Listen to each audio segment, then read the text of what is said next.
Voilà, c'est parti, on enregistre. Donc, le cours d'aujourd'hui, hein. Bon, on va poursuivre un petit peu.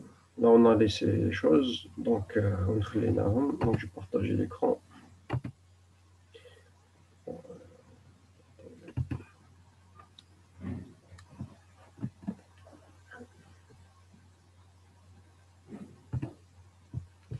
On va essayer de passer à la suite des cours tant qu'il ne me donne pas la main. C'est pas bon.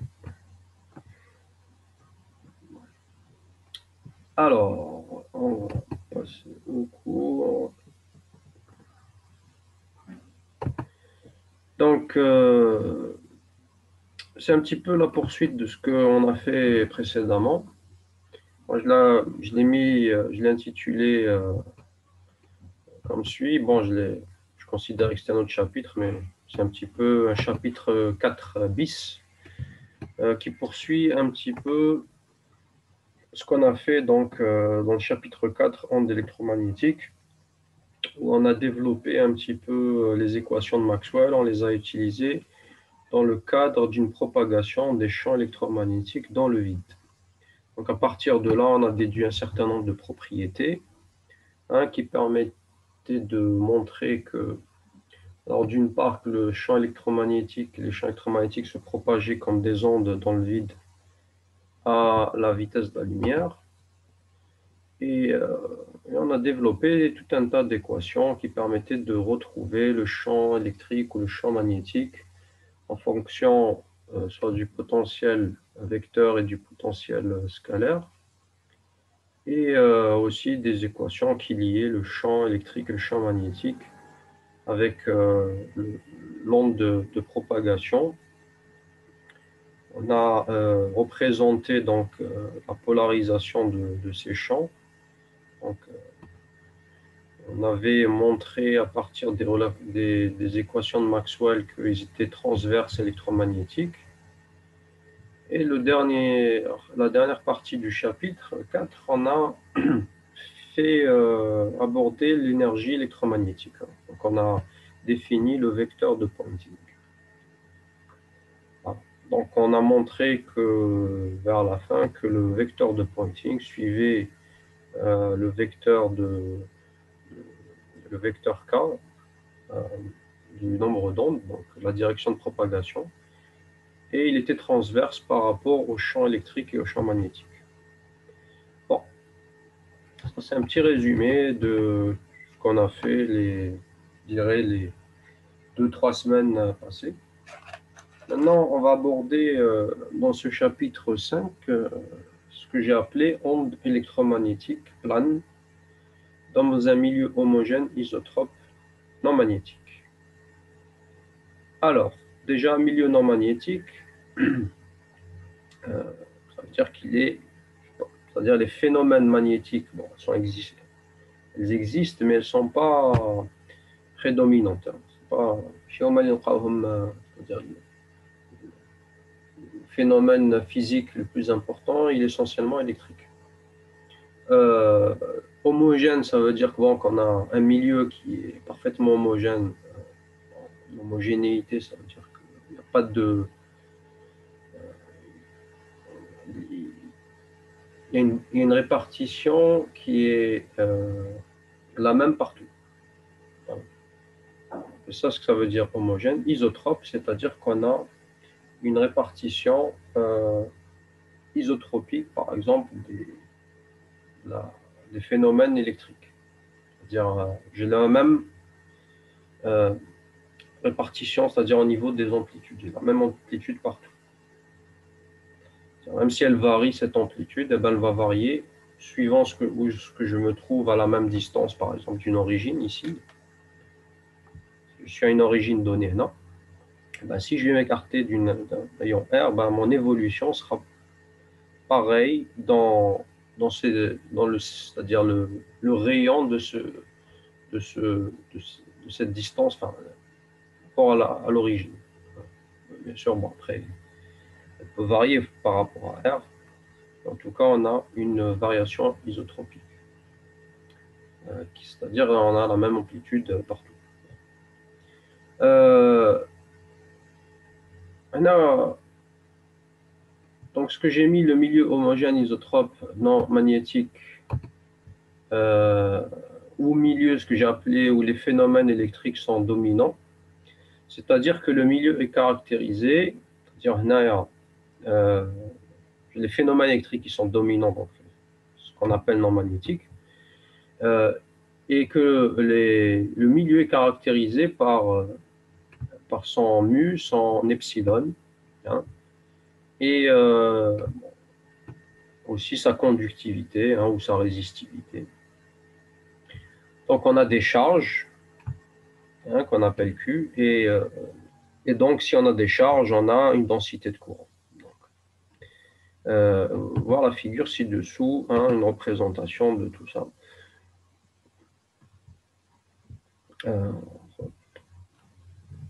Je donne une petite représentation, hein, qui vaut ce que ça vaut. C'est juste, c'est illustratif. Donc ici, j'ai représenté un volume. On dit que c'est un milieu homogène, hein, il est parfaitement homogène. Et la variation est isotropique là-dedans.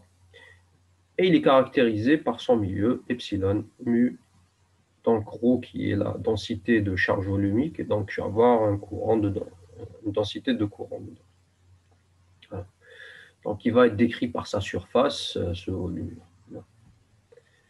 Les équations de Maxwell dans un tel milieu, il est tel qu'on les a vues précédemment, c'est-à-dire que c'est les relations de Maxwell, c'est-à-dire on a tous les paramètres, hein, là où on a, parce que jusqu'à présent on les a écrites, là où les phénomènes électriques sont prédominants, c'est-à-dire rotationnel de E est égal à moins mu dH sur dt. Là, je n'ai pas mis mu 0, hein, parce qu'on est dans un milieu qui est un milieu donc qui a sa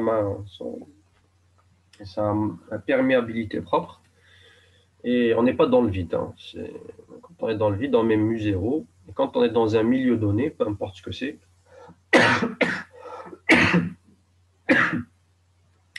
et ben on va le représenter par mu. Et le rotationnel de H, donc la deuxième équation de Maxwell, va s'écrire epsilon dE sur dt plus J. La divergence H vaut 0. Hein, ça ne change pas pour un milieu où les phénomènes électriques sont prédominants. Et la divergence de E, eh ben, ici, elle est ρ sur epsilon. Allez. Bon, ça c'est le premier point de départ. Maintenant, comme on a fait les autres fois, lorsqu'on était dans un milieu où ce milieu était le vide, hein, on avait réécrit les équations de Maxwell, on avait annulé des parties, hein, donc ici notamment divergence de E valait 0, la densité de courant valait 0 parce qu'il n'y avait pas de charge, et epsilon devenait epsilon 0 et mu 0. Donc là, on va essayer de faire le développement mathématique qui nous a permis de écrire l'équation de propagation, telle qu'on l'avait fait pour le vide. Donc, le rotationnel, le rotationnel de E, hein, classiquement, et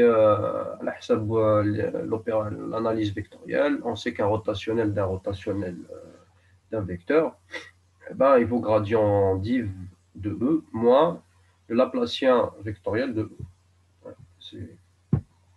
C'est classique. Maintenant, on remplace le rotationnel par sa valeur qui vaut moins mu d h sur dt. Bon, ça c'est des erreurs de copier-coller. Hein. 0. Donc, je reprends. Je remplace rotationnel là. Rotationnel de E, il vaut moins mu sur dh sur dt. Et bon, je vais réarranger, comme vous le voyez. Là, je vais sortir d sur dt car le rotationnel est indépendant du temps. Voilà. Et mu étant une constante. Alors, on va remplacer ensuite le rotationnel de h par sa valeur, tel que l'écrit ici. Donc, on a le rotationnel de h Ça, oui, epsilon dE sur dt plus quantité J qui est la densité de courant. Donc, on va la remplacer dans cette équation. Donc, lorsqu'on développe, on va retrouver hein, cette écriture. Donc, je vais remplacer tout simplement le rotationnel de H par sa valeur, hein, qui est hein, ce que vous voyez ici, donc epsilon dE sur dt plus J. Donc là, ça va me donner un petit peu une variation dans le temps du courant, moins une variation au carré de E hein, sur dt. Ici, vous voyez que bon, j'ai mu epsilon, et là, c'est multiplié par mu. Donc, je dis que je remplace, en remplaçant 4 dans 5, c'est-à-dire où je dis que là, ici, que divergence de ρ est égale à epsilon. Donc, je remplace dans l'équation, on a gradient divergence de E, passe divergence par sa valeur. Hein. Ici, je vais avoir que c'est ρ sur epsilon. Alors, lorsqu'on on va arranger un petit peu toutes ces histoires. Là, on avait montré le chapitre précédent, en fait. On avait parlé de la loi d'Ohm qui donnait U égale à RI, hein, d'autre part, en partant de la loi d'Ohm qui donne la tension, donc qui est la résistance fois le courant, on avait déduit en fait, il y avait un lien entre cette équation et la densité de courant, on pouvait, c'est-à-dire à partir de cette équation, déduire que J était égal au champ, euh, le champ E multiplié par la conductivité. D'accord. Notamment la conductivité vaut 1 sur la résistivité. Hein. Donc là, on avait montré, je vous revois au chapitre 4, voire chapitre 4, hein, paragraphe 8.1. Lorsqu'on avait développé un petit peu, on avait fait le calcul énergétique, donc lorsqu'on avait fait l'énergie électromagnétique, hein, donc le paragraphe 8, le 8.1 du chapitre 4, on avait parlé de cette histoire. On avait dit que EJ, hein, EJ est égal à, pardon, le champ E est égal à J, la densité de courant sur la conductivité. Et à partir de là, on pouvait déduire que ça pouvait s'écrire un petit peu un ρ, plutôt la résistance fois le courant au carré. C'est-à-dire pour le terme de puissance, les pertes par effet Joule. C'est ce qu'on avait fait la semaine dernière pour rappel. Donc cette équation, globalement, on a un fort. Alors, reprenons l'histoire. Donc, si j'ai cette équation, donc ce postulat-là, donc que J est égal au champ E multiplié par la conductivité, eh ben, je vais remplacer donc J par sa valeur dans la partie AB. Donc, je vais obtenir l'équation suivante. En réarrangeant les termes, je vais mettre tout ça au propre, hein, convenablement. Donc, j'ai la dérivée du champ E par rapport à l'espace, c'est-à-dire la dérivée au niveau spatial, c'est-à-dire bien sûr, c'est la dérivée seconde.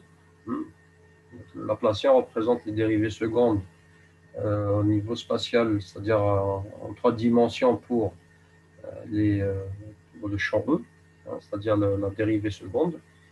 Et ensuite, bon, je vais avoir cette quantité donc, qui est mu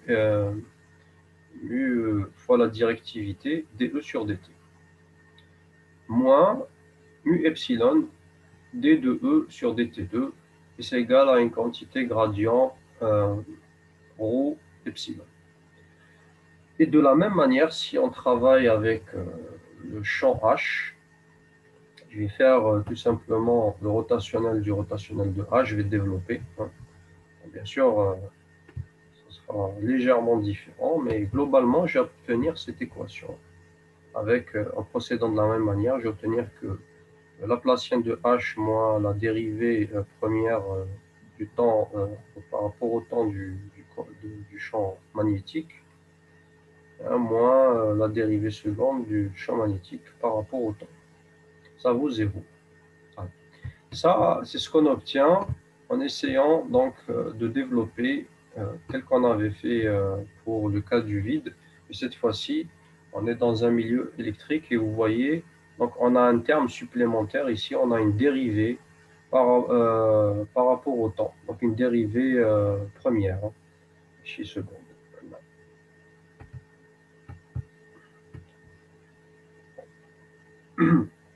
Maintenant, on va prendre deux cas de figure. On ne va pas en prendre un troisième, on va prendre seulement deux cas de figure. Le cas où on va utiliser donc ça, ces équations de propagation, on va définir l'équation de propagation dans les isolants. Donc, dans tout milieu isotrope et linéaire, on a affaire à des ondes électromagnétiques TEM, c'est-à-dire transverses électromagnétiques. Je mets un transverse électromagnétique, ça veut dire que c'est ce qu'on appelle un champ électromagnétique qui est TEM, qui est transverse électromagnétique, c'est-à-dire que le champ E est perpendiculaire au champ B, et il est perpendiculaire au champ, ils sont tous les deux perpendiculaires au champ de propagation, enfin plutôt à la direction de propagation, et donc ils sont perpendiculaires au vecteur K qui est le nombre d'ondes, ou bien le vecteur de Poynting qui est le vecteur qui représente la puissance de mon champ électromagnétique.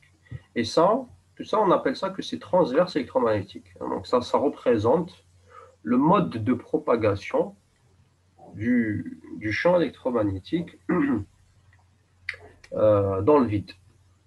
Hein, c'est ce qu'on avait fait dans le chapitre 4. Et bien, dans un isolant, c'est la même chose.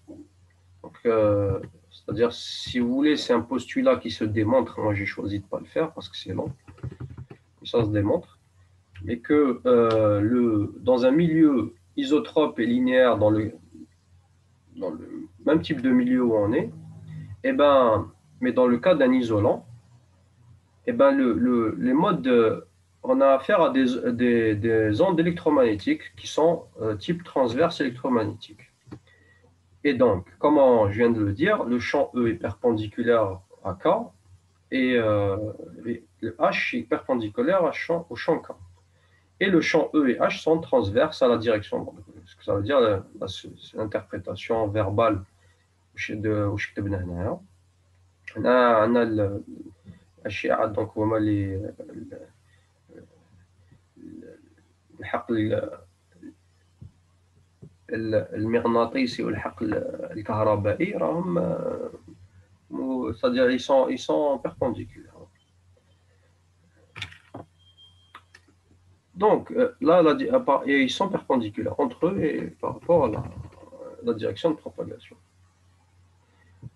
Là, ça veut dire quoi? Ça veut dire que tout simplement, comment est-ce qu'on avait montré ça? Pour rappel, je vais revenir au chapitre 4. On avait fait la divergence. Ça implique que la divergence de E égale à 0. Alors, si on est transverse électromagnétique, je revois, là on a travaillé lorsqu'on avait développé la divergence de E. Hein, je vous rappelle que qui donne la divergence de E, voilà. La divergence de E, on l'avait développé, voilà. À quel niveau ici? On avait fait là. On avait fait ici le champ électrique. Et la divergence, on avait calculé là.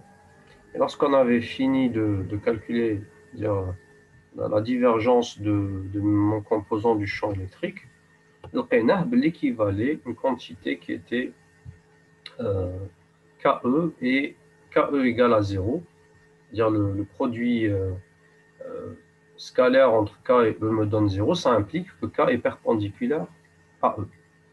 Sinon, la divergence de E ne peut pas être nulle. Enfin, en tout cas, nous, on était dans un milieu, la divergence E était nulle, donc par conséquent, on avait déduit ça. Mais on va faire le chemin inverse. On a dit, puisque on a affaire à un mode TEM, donc ça veut dire que KE égale à 0, Et par voie de conséquence, la divergence de E, elle vaut 0. Bon, alors, qu'est-ce que ça veut dire physiquement? Pourquoi est-ce que c'est ça?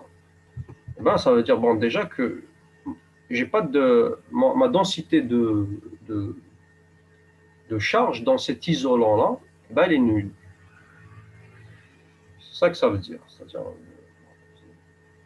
dans un milieu isolant, j'ai en effet des charges qui sont c'est-à-dire, j'ai un isolant, c'est de la matière, et la matière est composée donc d'atomes, et les atomes, il y a des charges, hein, globalement, mais comme les atomes sont fusionnés entre eux, ben, j'ai très peu c'est-à-dire, j'ai pas de charge en mouvement. Je peux pas avoir de charge en mouvement.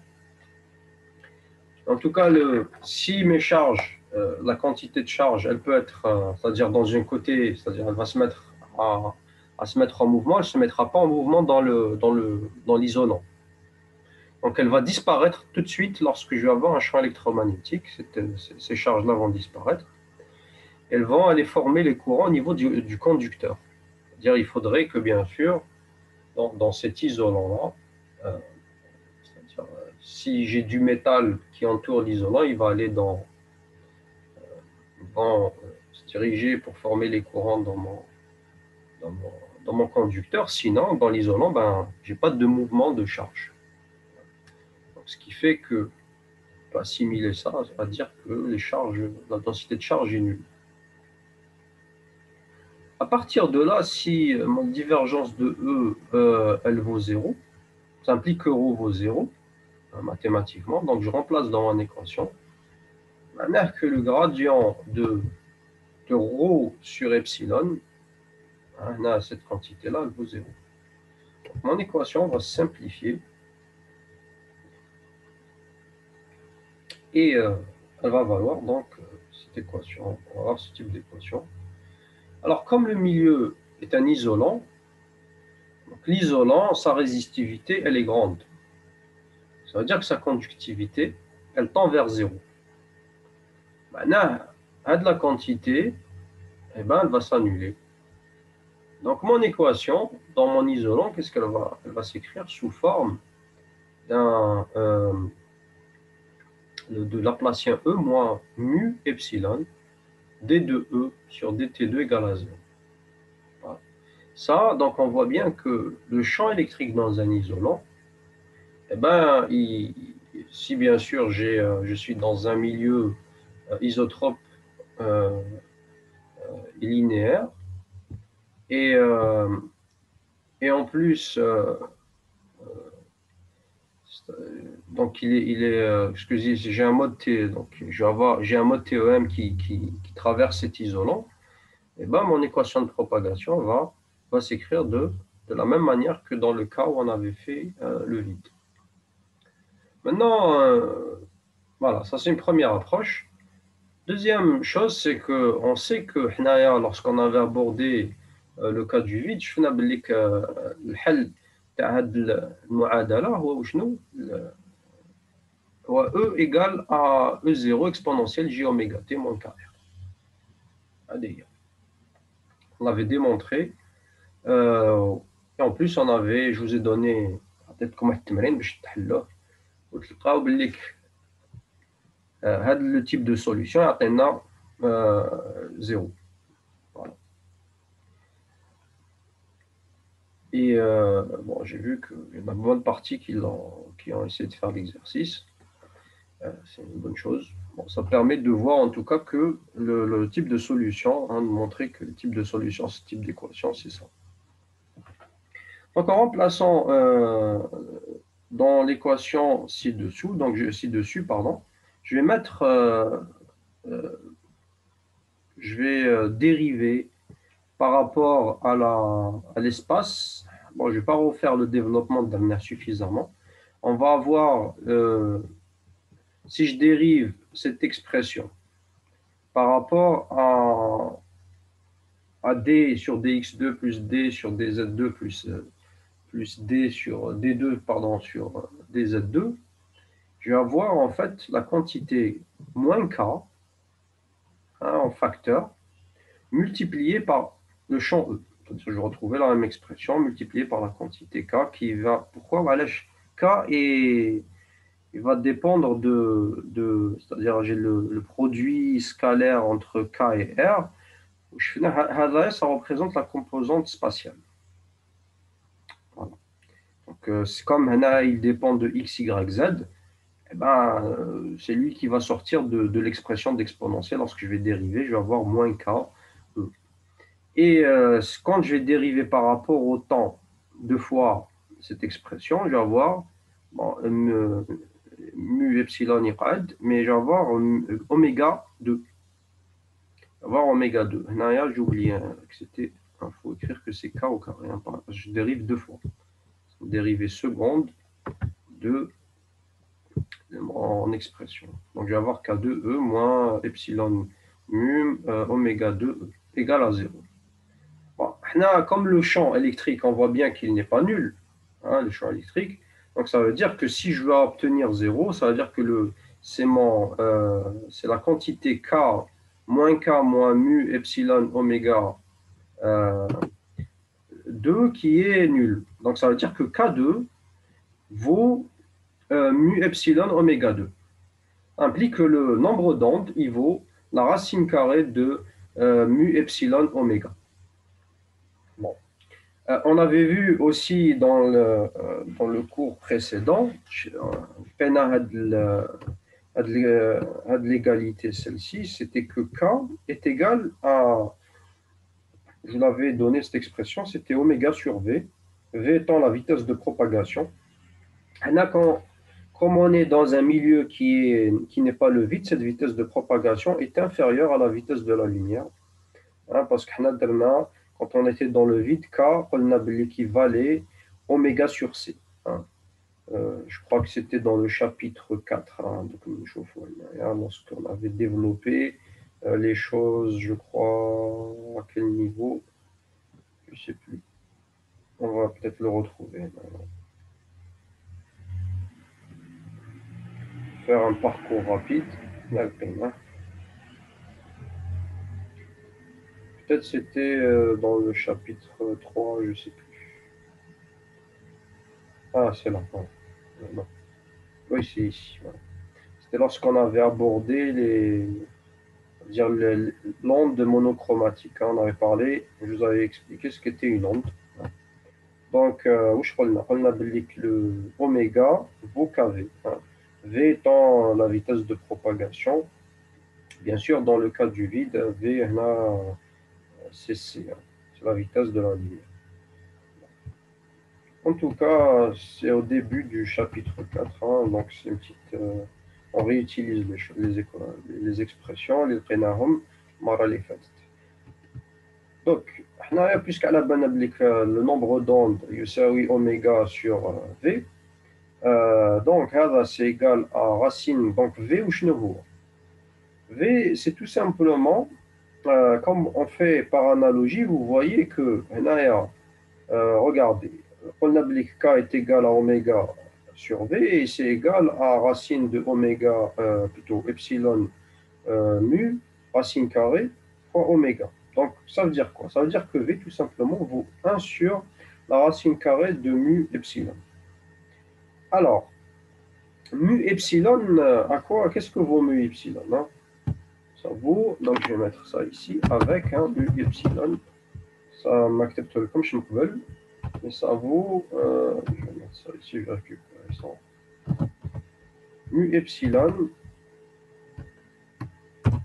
vaut, on va mettre, on va dire que mu est égal à mu 0 mu r. Donc on va mettre les mu 0 mu r. Là, on dit mu r.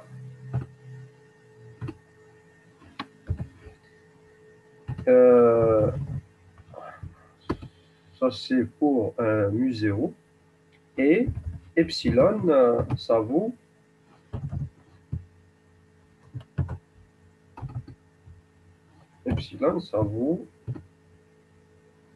on prend on a epsilon, parce que epsilon est là, égale à epsilon 0,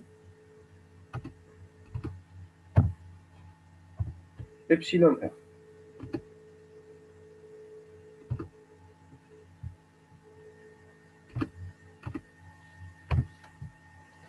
Ça, c'est ce que ça vaut en fait. Après, maintenant, mu0, pardon, on a ici mu0, mu0. Mu0, donc on a donné les valeurs de mu0, mu-r. Mu-r pour le, dans un milieu non magnétique, hein, dans un milieu non magnétique, eh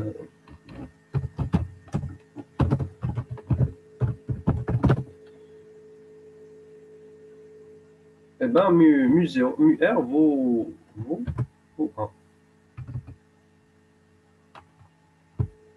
Mu-r, ça vaut 1.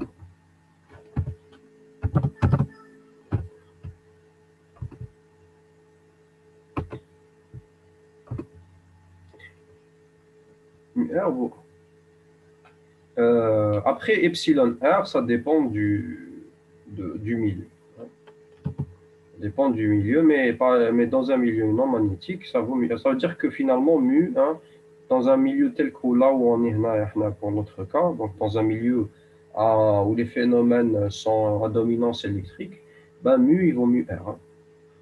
Voilà, donc peu importe, on va garder les constantes telles quelles. Donc si j'applique ce que je viens de dire là, donc V vaut 1 sur racine de mu epsilon, et je vais développer, ça fait 1 sur racine de mu r epsilon r fois 1 sur racine carrée de mu 0 epsilon 0.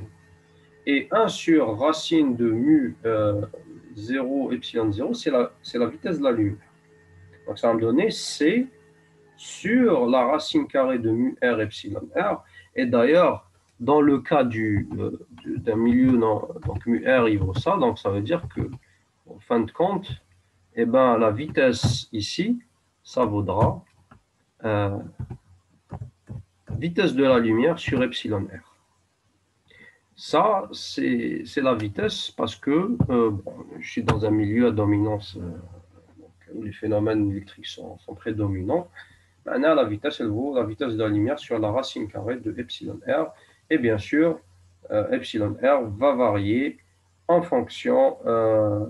voilà, je l'ai écrit ici. Je suis en train de réécrire la même chose. Donc, on a, comme j'ai dit, comme dans les isolants, ce sont des matériaux non magnétiques. Donc, mu r est égal à 1. Donc, V est égal à C sur racine. Epsilon r est appelé vitesse de phase et est noté VPH. Hein. Donc, VPH est égal à epsilon r. Et C sur epsilon. Voilà. Ça, c'est ce qu'on trouve. Donc, et c'est la même chose. Hein. On peut faire la même chose pour le champ H. On va trouver, avec le même raisonnement, on va trouver l'équation de propagation donc, du champ H. Et on va trouver exactement la même vitesse de propagation. Ça ne va rien changer là-dessus. Donc voilà, ça c'est pour le cas de l'isolant. On retrouve exactement le même type d'équation que pour la vitesse de la lumière. La seule différence, c'est quoi? C'est que la vitesse de propagation dans un isolant qui n'est pas le vide, eh ben, sa vitesse elle est légèrement plus faible puisqu'elle est divisée par racine de epsilon r. Donc plus notre epsilon r a tendance à augmenter, plus cette vitesse aura tendance à diminuer. D'ailleurs, au passage, pour les silicium, l'epsilon R, il vaut 11,9. Et pourquoi je parle du silicium? Parce que voilà, typiquement, les téléphones utilisent le silicium comme matériau. Et donc, vous avez des circuits hyperfréquences qui utilisent donc des composants où c'est ce type d'équation qu'on va aborder hein, pour faire des calculs. et on va calculer la vitesse de propagation comme ceci. Euh, voilà. Donc, on retrouve plus ou moins la même chose dans notre remarque que je voulais aborder, c'est que puisqu'on retrouve plus ou moins la même chose que le vide, pourquoi, enfin, c'est un petit peu étrange, hein, dans le vide, on n'a pas les mêmes équations. Non, en réalité, le vide est un isolant, tout simplement. On peut l'assimiler à un isolant, puisque hein, lorsque vous avez, par exemple, c'est facile de faire la démonstration, vous avez de l'électricité, ben, l'électricité ne se propage pas dans le vide. D'accord? Donc c'est la même chose pour les isolants, ils ne se propagent pas dans les isolants de l'électricité. C'est une petite analogie pour comprendre un petit peu que c'est deux matériaux qui ont, on va dire plutôt le vide et les matériaux isolants, on va dire, elles ont les mêmes propriétés d'isolant. Voilà. Euh, c'est tout ce que je peux dire là-dessus. À dire. Bon, il reste une minute avant la fin de cette première phase du cours. Est-ce que vous avez des questions? Est-ce que vous avez des questions là-dessus?